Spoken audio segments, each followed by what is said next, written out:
Olá, que grande prazer, que grande satisfação estar aqui com todos vocês, tá? Para a gente aprender juntos o Evangelho de Jesus. Eu peço licença para estar entrando no seu lar, no seu trabalho ou na horinha do almoço, para que a gente possa aprender juntos o que essa doutrina maravilhosa de consolação, de amor, vai nos ensinar. Hoje nós estamos no capítulo 49 do livro Opinião Espírita, Testamento Natural, tá? Nós vamos dar uma olhada aqui nos médiuns, né? Chico Xavier, Valdo Vieira, vão estar aqui nos ensinando. Então, primeiro, vamos conhecer o conteúdo que nós vamos estudar? Vamos ler, vamos na fonte. A gente vai ler rapidinho e aí a gente já começa a fazer o estudo, tá bom? Vamos lá? Vamos com Jesus? Por muito aspire o homem ao isolamento, pertencerá a ele a coletividade que lhe plasmou o berço, da qual recebe influência sobre a qual exerce influência a seu modo. Alguém pode, sem dúvida, retirar-se da atividade cotidiana com o pretexto de garantir-se contra os erros do mundo. Mas enquanto respira no mundo, ainda que não o deseje, prossegue consumindo os recursos dele para viver. Qualquer pessoa, dessa forma, deixa, ao desencarnar, a herança que lhe é própria. No que se refere às posses materiais, há no mundo testamentos privados, públicos, conjuntivos, nuncupativos. Entretanto, as leis divinas escrituram igualmente aqueles de que as leis humanas não cogitam. Os testamentos naturais que o espírito reencarnado lega aos seus contemporâneos através dos exemplos. Aliás, é preciso recordar que não se sabe, a rigor, de nenhum testamento dos miliardários do passado que ficasse no respeito e na memória do povo. Enquanto que determinados gestos de criaturas desconsideradas em seu tempo são religiosamente guardados na lembrança comum. Apesar do caráter semilendário que lhes mercam as personalidades, vale anotar que ninguém sabe para onde teriam ido os tesouros do Crécio, o rei, ao passo que as fábulas de Esopo, o escravo, são relidas até hoje, com encantamento e interesse, quase 30 séculos de décadas. A terra que mudou de dono várias vezes não é conhecida pelos inventários que lhe assinalaram a partilha, e sim pelas searas que produz. Ninguém pode esquecer, notadamente o espírita, que pela morte do corpo, toda criatura deixa herança do que fez na coletividade em que viveu. Herança que, em algumas circunstâncias, se expressa por amargas obsessões e débitos constringentes para o futuro. Viva cada um de tal maneira que os dias por vindouros lhe bendigam a passagem. Queira ou não queira, cada criatura reencarnada nasceu entre dois corações que se encontram, por sua vez, ligados a certa família. Família que é a célula da humanidade. Cada um de nós responde mecanicamente pelo que fez a humanidade na pessoa dos outros. Melhoremos tudo aquilo e sempre que o mal lhe orienta os caracteres, é imperioso recomeçar o trabalho a fim de corrigi-lo.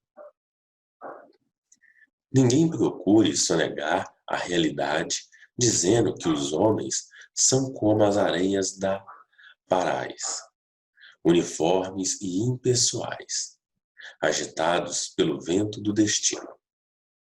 A comunidade existe sempre e a pessoa humana é uma consciência atuante dentro dela. Até Jesus obedeceu a semelhante dispositivo da vida. Espírito identificado com o universo, quando no mundo nasceu na Palestina e na Palestina teve a pátria, de onde nos legou o Evangelho por testamento divino. Que leitura profunda, né? Muito profunda, muito reflexiva, né? É muito interessante, porque o texto ele inicia nos alertando sobre a importância e o poder dos nossos pensamentos. O pensamento ele é uma força criadora muito grande. Tanto que no Evangelho de Jesus, ele vem nos alertando, né? Aquele que pensar na mulher do próximo já está pecando. Por que tem essa alertiva no Evangelho? Porque quando pensamos, plasmamos, ou seja, criamos no mundo espiritual as formas dos nossos pensamentos. É como se estivesse em cima da nossa cabeça, assim, ó, uma TV muito grande, isso, claro, no mundo espiritual, né, mostrando tudo o que nós pensamos. É por isso que os espíritos, eles conseguem ver os nossos pensamentos. E eles, né, os nossos pensamentos, são uma força magnética muito grande, atraindo, né, com esse magnetismo para perto de nós, o que nós estamos pensando, a energia, as situações, os espíritos. Então, por exemplo, se tem uma pessoa que é muito negativa, que ela tem muitos pensamentos negativos, muitas coisas ruins, né? É comum que nessa vida dessa pessoa aconteça coisas ruins. Por quê? Estamos pensando, essa pessoa pensa, né? Quase praticamente o tempo todo em coisas ruins, na maior parte do tempo. E com isso, ela vai atraindo para perto de si, com essa força magnética, essas situações na qual ela está sintonizando. Ok? Por exemplo, por isso que é comum nos tratamentos desobsessivos, né? Em algumas casas, né, que tem as orientações espirituais ou cartas psicografadas, né? Que a pessoa, quando não está se sentindo bem, seja por via do atendimento fraterno, que é, no caso, que acontece aí no Gota de Luz, ou seja porque a pessoa pede diretamente a uma reunião de orientação espiritual, né? Uma orientação espiritual em relação à sua espiritualidade, se ela está precisando de alguma ajuda, né? Espiritual, tá? Se ela está passando por um problema obsessivo, e aí é sair a orientação nos processos desobsessivos. E muitas vezes, nesse tratamento desobsessivo, a espiritualidade, ela nos pede para ler livros edificantes. Ela vai pedir ali para orarmos mais, vai pedir ali, vai pedir não, orientar, né, sugerir, não é? Para pensarmos mais positivamente, mudar os nossos pensamentos, melhorar a nossa sintonia, né? Porque isso é uma estratégia da espiritualidade para mudarmos a qualidade e a sintonia dos nossos pensamentos. Essa mudança de postura. E aí vamos quebrar essa sintonia que está nos levando a influências espirituais muito perigosas.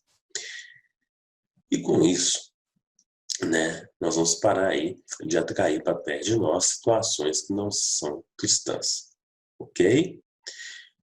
Por exemplo, se pensarmos mais em violência, espíritos violentos que gostam de violência, que gostam de situações tristes, não é mesmo, de ignorância, vão estar mais perto de nós. Agora, se nós pensarmos em fazer uma tarefa, pegar uma tarefa de visita fraterna, uma campanha do quilo, não é? Uma tarefa na biblioteca, um passe, seja qual for, tá? Seja qual for. Espíritos que gostam de praticar o bem, que gostam de praticar a caridade, vão se aproximar de nós. Pela força de nossos pensamentos, que vai governar a nossa sintonia.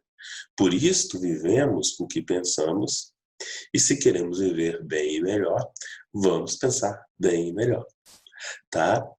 Ok? Viver, gente, em sociedade tem uma grande importância. para o nosso progresso evolutivo, principalmente no contato e no convívio com o próximo. Por quê? Porque o próximo é a minha ferramenta evolutiva e eu sou a dele, né? Que vai estar me ensinando o que eu devo aprender. Tá? É uma troca recíproca e constante no nosso dia a dia. Então, por exemplo, né, nós temos o benefício aí, quando a gente acorda cedo, né, buscar um pão quentinho na padaria, né, mas só que o pão está só quentinho ali nos aguardando, porque teve uma pessoa que prestou seu serviço de padeiro, né, que ali está nos ajudando. E antes que o padeiro pudesse prestar seu serviço, teve um agricultor que plantou o trigo, não é? O caminhoneiro que transportou isso, não é mesmo? Da mesma forma, o lixeiro que mantém a nossa cidade limpa, não é? O pedreiro que faz as construções, o motorista do ônibus, né? Muita gente reclama que a gente acorda muito cedo para trabalhar, né? Mas o motorista acorda mais cedo ainda, né? Para pegar o ônibus na garagem, para levar até o ponto, né? Então, cada um se ajudando. E nas relações nossas sociais, nessa convivência, né? Nós vamos ali aprender com o outro. Então, muitas vezes, quando eu tenho um irmão ou um chefe, né, que me desrespeita, é uma ferramenta evolutiva que está me ensinando a perdoá-lo. Se eu tenho ali uma mãe muito fofoqueira, ela está me ensinando a não ir no caminho da maledicência, da fofoca. Né? É muito importante nós termos a humildade de aprender com o próximo. A humildade é um dos dois maiores ensinamentos que o Cristo tem para conosco. Humildade e caridade. Porque sem humildade não tem como fazer caridade. E se a gente fazer caridade, precisamos ser humildes, não é mesmo? Precisamos aí estar, ok? Com a simplicidade, sem se querer mostrar superior ao próximo, tá bom? O que é testamento? A leitura, o capítulo é testamento natural, não é? Mas o que é um testamento? O testamento, no ponto de vista jurídico, humano, as leis humanas, não é? É um ato mediante uma pessoa dispõe de seus bens, tá? No todo ou pode ser em parte dele, né? Para depois da sua morte, para depois do seu desencarne, não é? É feito de um registro formal, não é mesmo? Em um documento, formalizando suas intenções nesse testamento, nesse documento. Então, nós temos dois tipos de testamento natural. Vamos trabalhar dois pontos de vista. Nós temos dois tipos de testamento, ok? Nós temos um testamento natural, né? Esse espiritual, esse sim da nossa evolução, e nós temos um testamento material, das posses. Então, vamos fazer a distinção de um de outro. O testamento material nós acabamos de mencionar, não é? Que é esse das posses, de eu formalizar as minhas intenções para que depois do meu desencarne, as minhas posses sejam repartidas de acordo com a minha intenção. Esse é o testamento natural. Esse é o testamento material, tá? O testamento natural, né, é o que deixamos para o próximo que não é material. Testamento natural é o que deixamos ao desencarnar para o próximo ou para a sociedade que não é material. Como assim, Tiago? Vamos comigo, vamos fazer uma viagem até o evangelista Mateus, no Novo Testamento, capítulo 6, versículo 19 e 20. Vamos ver como que tá? Não ajunteis tesouros na terra, onde a traça e a ferrugem tudo consomem, e onde os ladrões miram e roubam. Mas ajuntai os tesouros no céu, onde nem a traça, nem a ferrugem a consomem, e onde os ladrões não miram, nem roubam. Então, estes tesouros espirituais são os nossos exemplos, são as nossas amizades, são os bons momentos que a gente vive, né? Sabe, aquele churrasco em família, ou aquele encontro, ou as festas de natais, os amigos ocultos no final do ano. Que gostoso, né, gente? Que bacana. É isso que a gente leva, não é? E é isto, ao desencarnar estas heranças maravilhosas, que deixam as pessoas, né, em melhor situação. Então, por isso, né, que nós levamos para o mundo espiritual essas situações, mas também nós deixamos essa situação. Nós vamos explicar isso um pouquinho, tá? Por isso, tá? Que ao deixar os nossos exemplos, vamos trabalhar o exemplo aqui, muito importante. Por isso, o poder dos nossos exemplos é muito grande. Como diz o velho ditado, né, popular, as palavras ensinam, mas o exemplo arrasta a multidão, né? E foi a didática de melhor eficiência que Jesus nos ensina no Evangelho. Ele ensina pelo exemplo. Ele fala a teoria, ensina. Fala, exemplifica. Fala e opera e faz. Não é mesmo?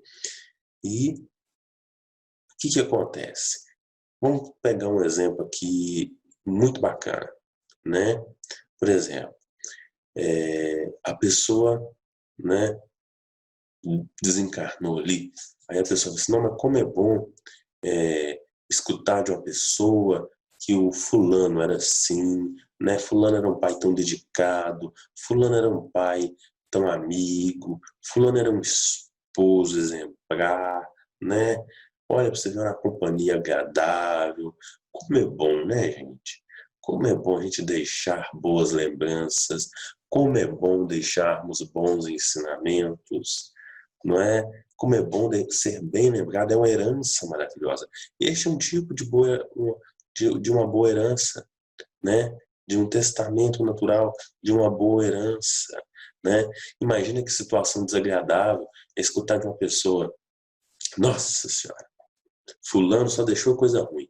Desse aí eu não quero nem lembrar, né? Não quero ver nem pintado, nem a foto da parede eu quero ver dele. Que herança desagradável ele deixou, não é mesmo? Momentos desagradáveis, momentos de egoísmo, de ignorância, né? Tem uns até que falam, né? Isso aí foi tarde demais, não é mesmo? Mas vamos falar aqui um pouco dos dois tipos de testamentos naturais. Vamos lá? Nós temos o exemplo, né, de testamentos naturais, né? Por exemplo, vamos falar dos tipos, tem vários, né, naturais, não somente dois, desculpa, tem vários.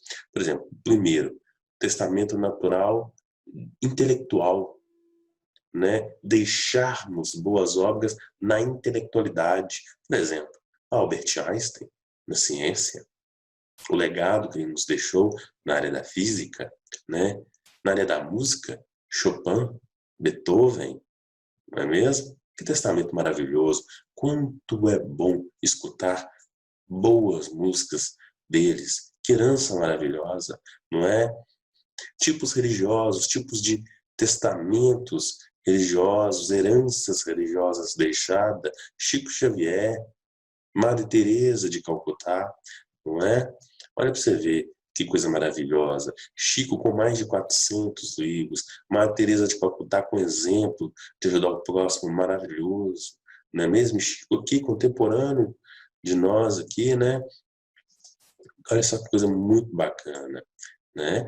E nós temos o testamento, né? As heranças dos bons exemplos. Que coisa melhor do que falar de Jesus, o guia, o modelo. Por que guia? Porque é ele que guia a gente que ainda está no início da nossa civilização, no início da nossa evolução.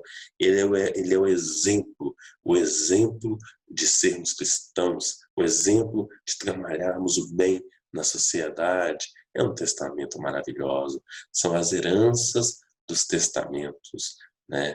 Muito interessantes. As heranças dos testamentos materiais, de posses, elas vão se perdendo no tempo, né? Vamos supor, quem é que ficou com aquelas riquezas do ouro dos reis? Se perdeu. Um pega aqui, outro pega ali, né? Dos faraós. houve saques, se perderam. Se perderam. Mas a herança espiritual, religiosa, mais bela que nós temos até hoje, depois de 2000 anos, é o Evangelho de Cristo. A boa nova, não é mesmo? Veja como ela não se perde. Não é? Assim como os livros do Chico Xavier, mais de 400 livros, mais de 400 amigos que ele nos deixa, mais de 400 lições que ele nos deixa, né? Isso a gente pegar por livro, né? Agora cada livro tem mais de 20, mais de 50, mais de 100 lições, não é mesmo? E nós? Que herança estamos deixando ou vamos pretender deixar? Boas ou ruins? É um momento de reflexão. Por favor, pensem. O que você está deixando de herança, de testamento natural? Bons exemplos? Boas amizades? Bons momentos? Interessante, né? A gente pensa muito pouco nisso, não é? Para nós espíritas, né, que somos os trabalhadores da última hora, nós temos uma responsabilidade ainda maior do que o nosso próximo que não tem esse conhecimento espiritual. Por quê? Porque nós temos, né, essa visão da lei de causa e efeito do mundo espiritual, nós temos um conhecimento a mais e a quem muito é dado, muito será cobrado. Por isso que nós precisamos viver, cada um, de uma maneira que os nossos dias futuros, que as nossas reencarnações futuras vão ser melhor, né? Nós temos aí a lei de causa e efeito, né? O que ela rege, o que significa? É simples. O que plantarmos, ou seja, o que fizermos, vamos colher. Vamos ter de volta, cedo ou tarde, nessa ou nas reencarnações futuras, né? Então, que possamos plantar, fazer coisas boas conosco e para com o próximo, para termos um futuro de mais paz, de mais harmonia, de boas amizades, tá? Isso é muito bom. Isso é uma alertiva. Isso é a missão de todos nós. Porque nós temos dois tipos de família.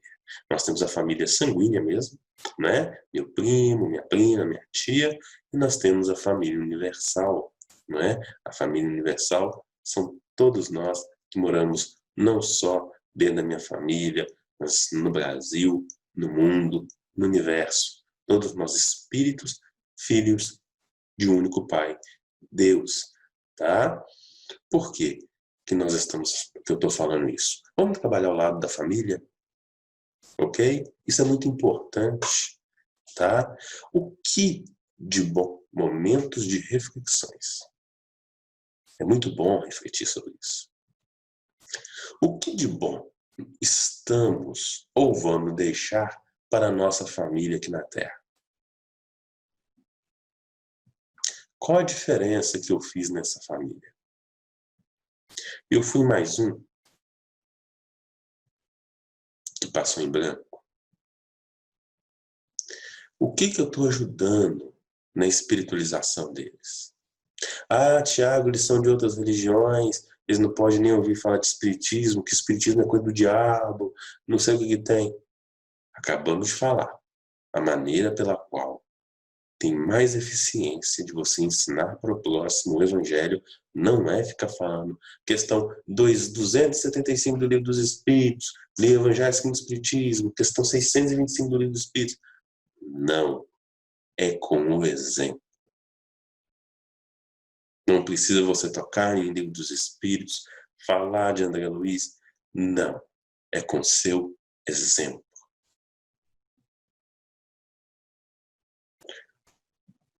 Ou seja, o que nós vamos fazer ou estamos deixando para a nossa família consanguínea e para a sociedade?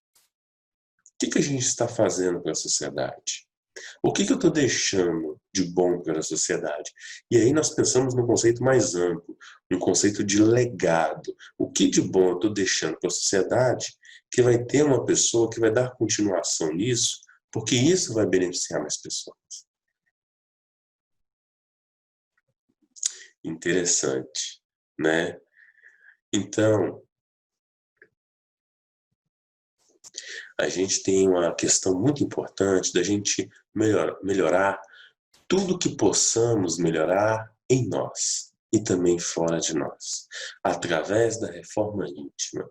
O que é reforma íntima? É a mudança da nossa postura. A nossa casa, a gente não precisa, eu brinco muito, a reforma íntima é igual um banho que a gente toma todo dia. Qual que é o objetivo do banho que a gente toma? A nossa higiene, né? Para nos protegermos das bactérias, dos vírus, né? Isso traz uma melhor qualidade de vida para a gente, não é? E em relação à nossa espiritualização, ao nosso processo evolutivo, nós precisamos fazer a reforma íntima todos os dias, porque ela vai nos proteger dos vírus e das bactérias das paixões inferiores. Do vírus do egoísmo, da bactéria do orgulho, do vírus da vaidade, da bactéria da ganância, não é? Então ela vai estar nos protegendo. E como que a gente faz a reforma íntima? Deixo, separo, 5 minutinhos, 10 minutinhos e vamos refletir. Como foi o meu dia? O que eu errei? O que eu acertei? E no dia posterior, você viu que ontem você errou 10, hoje se esforça para errar 9. É devagar, é sem martírio, é com amor, mas com trabalho, com perseverança, porque esse voltar para dentro não é fácil. Vamos encontrar o pior inimigo de nós mesmos, somos nós. E não é fácil aceitar que eu sou assim, que eu sou assado, que eu sou arrogante, que eu sou agressivo, que eu sou ciumento e que eu preciso melhorar. Porque se eu não melhorar, o meu casamento vai continuar tendo as brigas normais. Se eu não melhorar, eu vou continuar sendo aquele colega do trabalho que o pessoal gosta muito pouco, né? E ali eu posso ter que correr o risco de ser mandado embora. Ok? Então essa mudança nossa vai trazer mais qualidade de vida espiritual, mais paz, mais harmonia, tá? Por isso que nós temos a importância do tempo. O maior tesouro que nós temos, o tempo. A gente já passa 1/3 da nossa reencarnação dormindo, apesar que a gente está fazendo outras coisas no mundo espiritual, não é? Mas o que a gente faz no mundo espiritual é simplesmente a continuação que a gente faz aqui em vigília, acordados. Então a gente precisa trabalhar bem, estudar aqui bem, tá? No desdobramento noturno, quando estivermos dormindo, continuar esses trabalhos, esses estudos, não é? Isso é muito importante, porque muitas vezes nós não administramos o nosso tempo bem. Gastamos tempo precioso em futilidades, em situações que não vão agregar nem um pouco no nosso processo evolutivo. Ficar perdendo muito tempo nas redes sociais, né, na internet. Eu não estou falando que esses aplicativos, que essa tecnologia é ruim, até mesmo porque a gente está utilizando um deles para fazer essa palestra no tempo de isolamento social que nós estamos passando aqui em junho de 2020, não é? O que eu estou falando é para utilizarmos eles com boas intenções, utilizarmos para o nosso crescimento espiritual, porque muitas vezes quando nós ficamos vendo lá no Facebook ou no Instagram a foto que o outro comprou do carro novo, a foto da viagem da praia que ele fez, né? Aí eu começo a cuidar mais da vida do vizinho do que da minha. E ao cuidar mais da vida do outro, eu estou perdendo tempo. Porque se eu estou pegando meu tempo e cuidando da vida do outro, não vai sobrar tempo para me cuidar da minha própria vida. Então a gente precisa refletir em aonde nós estamos desperdiçando o tempo, não é? E aí, recuperar isso, nos organizar trabalhar essas situações, tá?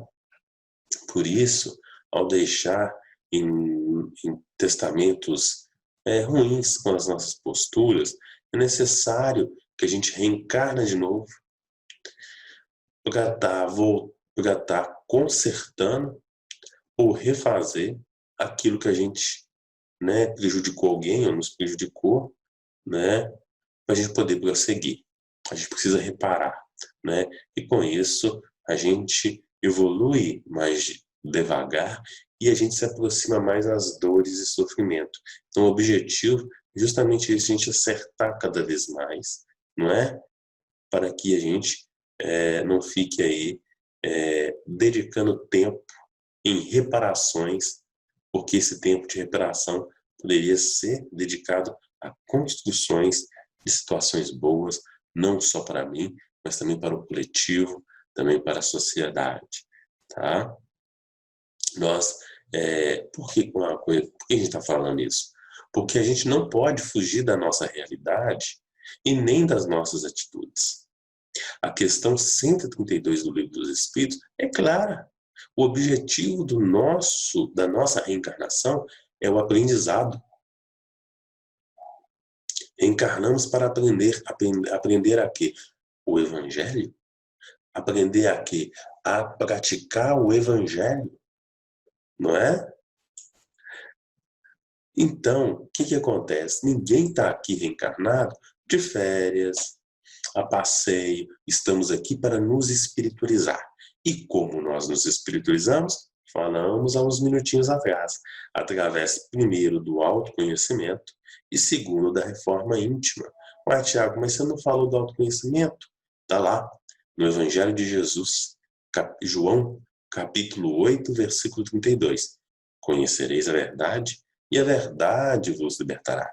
Falei sim, de uma maneira diferente, utilizando a questão 919 do Livro dos Espíritos, onde Santo Agostinho nos dá uma dica, no que ajudou muito na sua evolução, de separar 5, 10 minutinhos por dia e se autoconhecer e ver os seus erros. É uma relação direta do Evangelho de João, não é? Porque na medida que nós nos conhecemos, vamos estar nos libertando. Nos libertando de quê? De situações de ignorância que nos prende a dores e aflições. Então, se o meu ciúmes, que está me prejudicando, que desgasta desnecessariamente o meu relacionamento, eu começar a combatê-lo, eu vou ter mais controle. Se eu começar a fazer a reforma íntima ali, eu vou deixar de ser ciumento, vou ter uma maior qualidade de vida no meu relacionamento. Então, vou estar me libertando de situações desagradáveis no relacionamento, porque eu estou me conhecendo e estou trabalhando as minhas imperfeições. Ok? A gente não pode viver igual aquela famosa música, né? Deixa a vida me levar, vida leva eu. Deixa a vida me levar, vida leva eu. Não deixa a vida levar, não. Porque, meu amigo, se você deixar a vida te levar, você pode provavelmente ir em caminhos complicados de muitas aflições. Por isso que Jesus é o guia, é o modelo. Quem vai nos conduzir, quem vai nos levar, deixamos que seja Jesus. Ele sabe aonde nós podemos ir. Caminhos de amor, de respeito, de fraternidade. É Ele que precisa estar nos guiando. Ele é o guia. Agora, se você deixar situações materiais, né, que são passageiras, inferiores, igual a música te guiar, você vai encontrar situações que não vão acrescentar praticamente quase nada no nosso processo evolutivo. E o pior, muitas situações vão fazer que a gente desrespeite a nós e ao próximo, vamos ficar com débitos nas leis divinas, e aí vamos ter que reparar esses débitos ou nessa ou em reencarnações futuras, tá? Agora, vamos trabalhar, ok? Do ponto de vista, primeiro, vamos trabalhar, né? Primeiro, nós trabalhamos o ponto de vista de deixar coisas boas, né? Dos testamentos naturais bons, né? De coisas espirituais, de coisas morais, deixamos ali bons exemplos. Não, tá vendo fulano, que bom pai que era, que bom amigo, né, de coisas morais, um exemplo de um bom espírita, não é, na família, no trabalho, né? Agora, vamos trabalhar o ponto de vista de boa utilização das coisas que deixaram para nós através de bons testamentos, né? O primeiro ponto de vista sou eu que deixo, ok?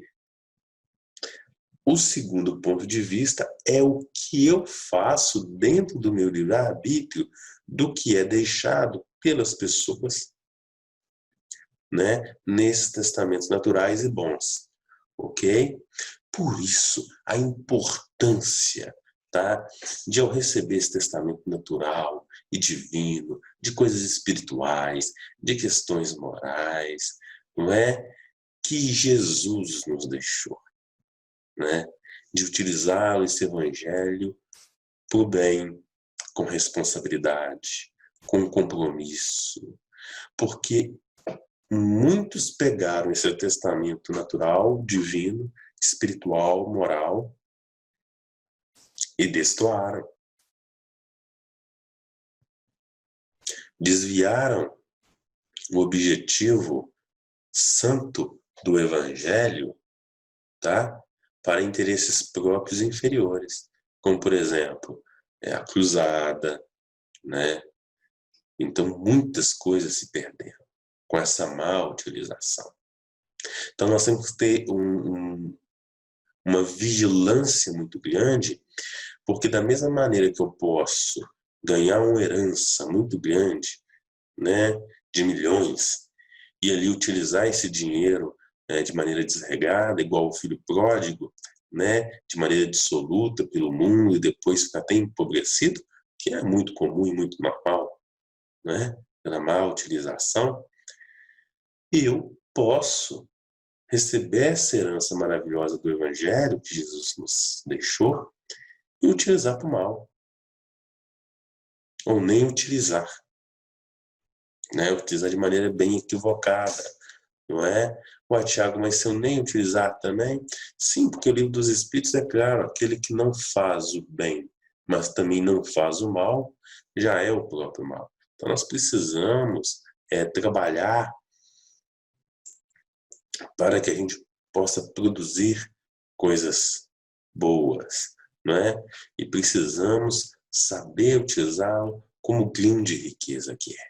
Uma riqueza moral, uma riqueza espiritual, né? Desse testamento maravilhoso que Jesus nos deixa, dessa herança maravilhosa, né? Para que tenhamos cada vez mais uma fé raciocinada com obras, né? E para deixarmos boas obras, que é o respeitar o próximo como nós gostaríamos de sermos respeitados através dos nossos exemplos. Na família, no trabalho, né? Com a nossa família consanguínea, com a nossa família universal, né? Conforme o nosso modelo Jesus nos ensinou muito bem, né? E para isso basta ter boa vontade, perseverança, porque vamos ter muito trabalho, e muita esperança dentro do nosso coração. Um grande abraço, muita paz, ótima semana com Jesus sempre no leme. Foi uma grande satisfação.